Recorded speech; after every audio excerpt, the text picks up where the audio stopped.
আমাদেরকে ভয় দেখানোর প্রচেষ্টা করা হয়। ভয়টা বাংলাদেশ থেকে দেখায় না, লন্ডন থেকে দেখায়। তাদের ব্যর্থতার কারণে ১/১১ একটি সরকার বাংলাদেশে এসেছিল। ১ থেকে ৬ ব্যর্থতার জন্য যেমন বিএনপি দায়ী, গত ১৫ বছরে শেখ হাসিনার এই যে দীর্ঘ শাসন, এটার পিছনে বিএনপির ব্যর্থতা অনেকাংশে বড় দায়ী।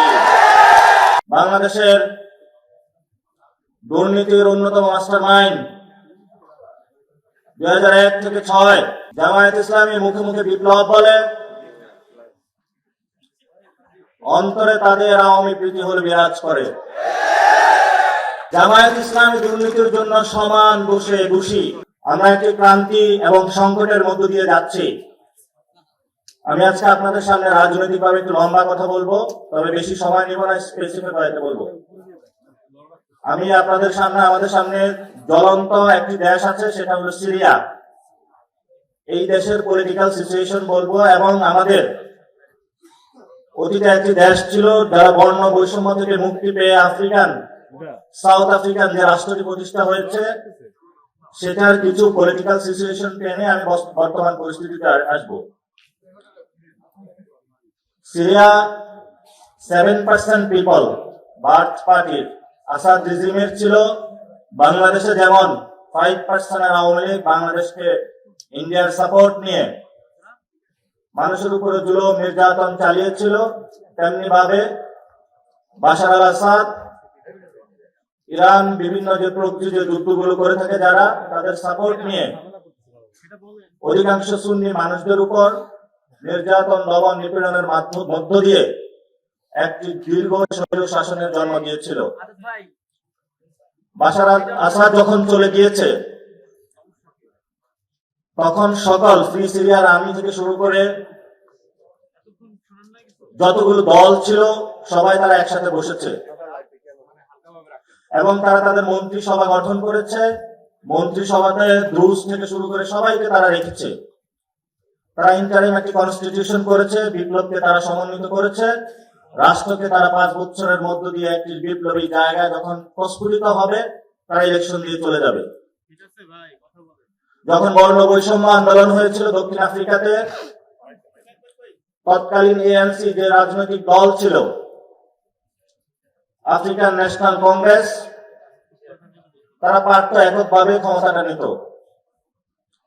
কিন্তু তখন নেলসন ম্যান্ডেলা বলেছিলেন যে আমি এককভাবে রাজনীতি করবো না, আমি সবাইকে নিয়ে রাজনীতি করব। সেখানে সকল দল যারা ছিল তারা তাদের একটি কাউন্সিল গঠন করেছিল, একক নেতৃত্ব তারা দিয়েছিল, কিন্তু সবাইকে একসাথে তারা রেখেছিল, বিপ্লবকে সংহত করেছিল, সমন্বিত করেছিল, একটা সাস্টেইনেবল পলিটিক্সের দিকে তারা গিয়েছিল। বাংলাদেশের পরিস্থিতি যেটা হয়েছে, 5 আগস্টে যখন বিপ্লব হলো, ক্যান্টনমেন্টে যখন মিটিং বসলো, পরবর্তীতে একটি জাতীয় সরকারের আলাপ আসলো, বাংলাদেশের দুর্নীতির অন্যতম মাস্টারমাইন্ড ২০০১ থেকে ৬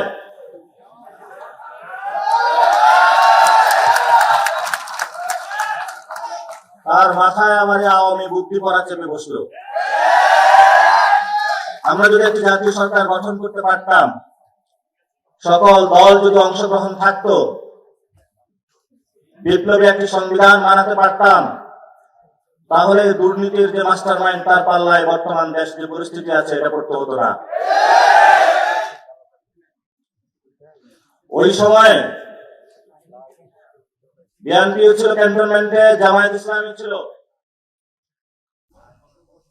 জামায়াত ইসলামী মুখে মুখে বিপ্লব বলে, অন্তরে তাদের আওয়ামী প্রীতি হল বিরাজ করে। ঢাকা বিশ্ববিদ্যালয়ের মতন সেকুলার জায়গায় যখন তারা বাংলাদেশ থেকে দেখানোর চেষ্টা করেছিল যে আমরা ইনক্লুসিভ রাজনীতি করি, ছাত্ররা তাদেরকে ভোট দিয়েছিল। তারা কিছু ভালো কাজ করেছিল, তাদের রেজাল্ট তারা পেয়েছে। যখনই ডাকসু রেজাল্ট আসলো, 2 মাসের মাথায় তাদের মুখোশ উন্মোচিত হলো। এখন তারা ঢাকা বিশ্ববিদ্যালয়ের ছাত্রদের ভোট নিয়ে হেলিকপ্টারে ঘুরে ঘুরে হলো জামায়াত ইসলামের প্রোপাগান্ডা করে বেড়াচ্ছে পুরো বাংলাদেশে। এমন বিশ্ববিদ্যালয়ের প্রতিনিধি আমরা বাংলাদেশে দেখতে চাইনি। আমরা বাংলাদেশের মানুষকে বলতে চাই, 1 থেকে 6 পর্যন্ত বাংলাদেশের যে বিশৃঙ্খল পরিস্থিতি আপনারা হলো সেখানে পর্যবেক্ষণ করেছেন। তাদের ব্যর্থতার কারণে 1-11 একটি সরকার বাংলাদেশে এসেছিল, যে 1-11 সরকারের মধ্য দিয়ে 15 বছর এমন কোন বাংলাদেশে কোন তরুণ সওয়াল ছিল না যাদের উপরে বাংলাদেশের উপরে জেল জুলুম নির্যাতন নেমে আসে নাই। 1 থেকে 6 এর ব্যর্থতার জন্য যেমন বিএনপি দায়ী, গত 15 বছরে শেখ হাসিনার এই যে দীর্ঘ শাসন, এটার পিছনে বিএনপির ব্যর্থতা অনেকাংশে বড় দায়ী। যখন আমরা বিপ্লব করলাম, বাংলাদেশকে মুক্তির জায়গা দিয়ে নতুন একটি জায়গার প্রচেষ্টা শুরু করলাম, তাদের এই ব্যর্থতার যে রং ইতিহাস, এই দীর্ঘ ইতিহাসকে তারা আবার কন্টিনিউশনের জন্য উঠে পড়ে লাগলো। তারা নতুন করে কার্ড নিয়ে আসলো, মুক্তিযুদ্ধের কার্ড। তাদের জীবনে মুখে শুনলাম না যে মুক্তিযুদ্ধের যে একটি সাম্য, মানবিক মর্যাদা এবং ন্যায় বিচারের রাষ্ট্র, এই 3টি শব্দ তাদের জীবনেও আমরা কোনোদিন মুখে উচ্চারিত হতে দেখি নাই। আওয়ামী লীগ মুক্তিযুদ্ধের চেতনার ব্যবসা করেছিল, এখন নতুন চেতনার ব্যবসাদার হাজির হয়েছে আমাদের সামনে। আমরা তাদের উদ্দেশ্যে বলবো, বাংলাদেশের চেতনা দিয়ে পলিটিক্স হয় না। আপনারা 2001 থেকে 2006 পর্যন্ত জামায়াত ইসলামী সহ প্রত্যেকটা সেক্টরে বাংলাদেশে দুর্নীতি করেছেন, আর এখন নতুন করে প্ল্যাটফর্ম পাওয়া গিয়েছেন যে তুমি ইসলাম নিয়ে অর্ধেক, আমি অর্ধেক। আগে হলো 1 প্লেটে বসে খাইতো, এখন প্লেট ভাগ কিন্তু 1 পাতিলে তরকারি। জামায়াত ইসলামী দুর্নীতির জন্য সমান বসে বসি, মানুষ এগুলো এখনো ভুলে যায় নাই। এজন্য আমরা এখনো বলি, সময় আছে, সুযোগ আছে। একটি সাম্য, মানবিক মর্যাদা এবং ন্যায় বিচারের রাষ্ট্র গঠনের যে মানুষ স্বপ্ন দেখিয়েছে, সেই স্বপ্নে আপনারা আগ্রহী হন, কিন্তু তাদের কথা কানে যায় না। আমরা তাদেরকে বলবো, 300 আসনে গডফাদার দিয়ে শেখ হাসিনা নিস্তার পায়নি, আপনি কিভাবে পাবেন? কোন জায়গায় আপনি স্বপ্ন দেখতে পাচ্ছেন? সেই স্বপ্নটা আমরা একটু বুঝতে চাই। কয়েকদিন আগে তারা বলল যে তারা নাকি বাংলাদেশে নাকি দুর্নীতি হলো রিমুভ করবে বা দুর্নীতি হলে শেষ করবে। বাংলাদেশের ইতিহাসে সবচেয়ে বড় একটি জোকার একটি কথাবার্তা হয়েছে এটি। এই ধরনের জোকারি কথাবার্তা জনগণের সাথে বলবেন না। এক চোর চুরি করে, বলে আমি চুরি বন্ধ করব। শেখ হাসিনা এক চোর ছিল, চুরি করেছিল।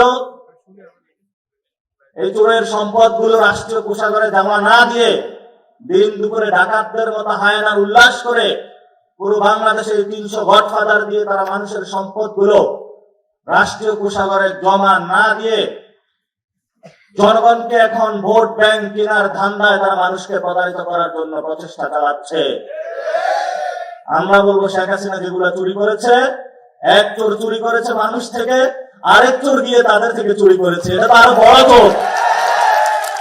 এই চোরদের থেকে সম্পদ উদ্ধার করে আমাদেরকে রাষ্ট্রীয় কোষাগারে জমা দিতে হবে। আর এই জন্য বাংলাদেশের যুব সমাজ রয়েছে, ছাত্র শক্তি, যুব শক্তি, তাদেরকে কঠিন ভূমিকায় অবতীর্ণ হতে হবে। আপনাদেরকে, আমাদেরকে ভয় দেখানোর প্রচেষ্টা করা হয়।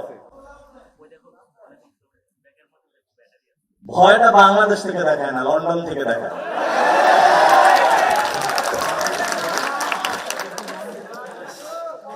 আমরা কি অনলাইনে কাউকে ভয় পাই? বাস্তবে কাউকে পাই না, অনলাইনে ভয় দেখায়।